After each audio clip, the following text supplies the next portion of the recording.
Hi, my name is Sandra Wilson and I'm a clinical hypnotherapist who works with people with misophonia. So today's video is all about why misophonia feels so uncontrollable, so out of your control.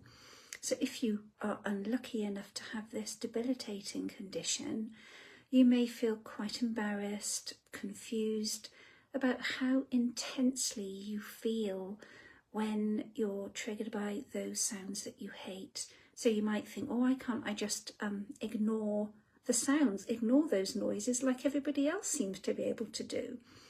So in this video, I'm just going to explain briefly, gently and clearly, why misophonia can feel so out of your control and why this reaction is not a personal failure on your part or a lack of willpower.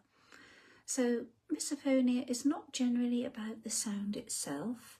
So one of the most misunderstood things about misophonia is that it's about volume or loudness, but that simply isn't the case. So more often than not, it's those everyday noises. I don't want to list loads of them in case, that they're triggering for you, but chewing, breathing, tapping, sniffing, that kind of thing. These sounds aren't necessarily dangerous, but your nervous system is behaving as if they are. And of course, the reaction that you feel, that disgust, the rage, happens faster than your conscious thought. So when the trigger sound happens, your nervous system will respond before you have a chance to think. And that is so important because that shows you that you don't make a choice. Misophonia response is not your choice.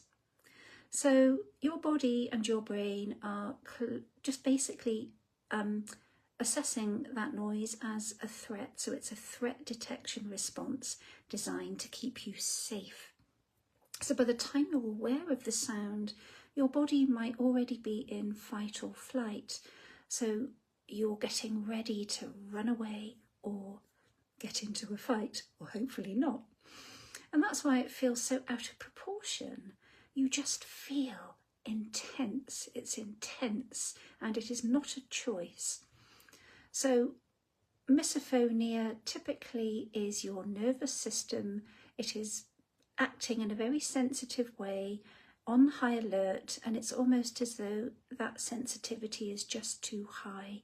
And it can be influenced by things like long-term chronic stress, anxiety, trauma or emotional strain from past experiences, feeling trapped, feeling powerless or unable to escape a certain situation. And this is where the subconscious mind can get quite interesting, but that's another topic for another day. So your nervous system is basically acting as your protector as a result of all this other stuff that it may be trying to protect you from. So it's nothing to do with the noise. It just jumps on the noise as a focal point. And logic will not help you. Of course, you've probably tried using logic. You might say things like, oh, it's only chewing. It's just breathing. Why am I reacting like this? I'm so ridiculous. People think I'm just a weirdo or whatever. But misophonia reactions do not come from the logical part of your brain. So trying to logic or reason your way out of it was often just going to make things worse, and it's going to ramp up the shame and your self-criticism on top of all of that, which of course adds fuel to the fire of your already sensitive nervous system. And finally, it does not mean that you are broken as a human being. You are not. In my practice, this is what I hear so much. What is wrong with me? I'm broken, I'm weird. I can't relax with my loved ones. I can't parent my children. I can't go to the cinema. I can't sit and eat a meal, whatever, with the people who trigger me. So at some point, yes, even though it feels uncontrollable, it is happening below the level of your conscious awareness. You are not weak, you are not weird, you are not dramatic, you are not failing. Your nervous system has just learned a pattern of responses to protect you. That is all that really is going on physiologically.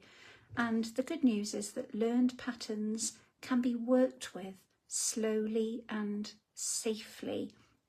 And even though there's no quick fix, and no therapist, including me, should ever promise a quick fix, many people find that by focusing on regulation of the nervous system, reducing stress and anxiety in other areas of life, you'd be surprised what feeds into it. And just building a sense of resilience within can help you just to really start believing that you are strong, to find that these noises that trigger you are just less intense, less consuming, and they just become more manageable over time with the right therapy. And it's not really about forcing yourself to tolerate those triggers. One thing I really don't particularly approve of, for want of a better word, is exposure therapy. Really, it's all about supporting you and your nervous system with where you are with the misophonia, because it does tend to affect people often in different ways with different types of trigger. So I hope that this has been helpful, and I just want you to know that your reaction makes sense to your nervous system. It might not make sense to the logical part of your mind, the part that's trying to get on with your life, but you are not failing, and more importantly, you are not alone.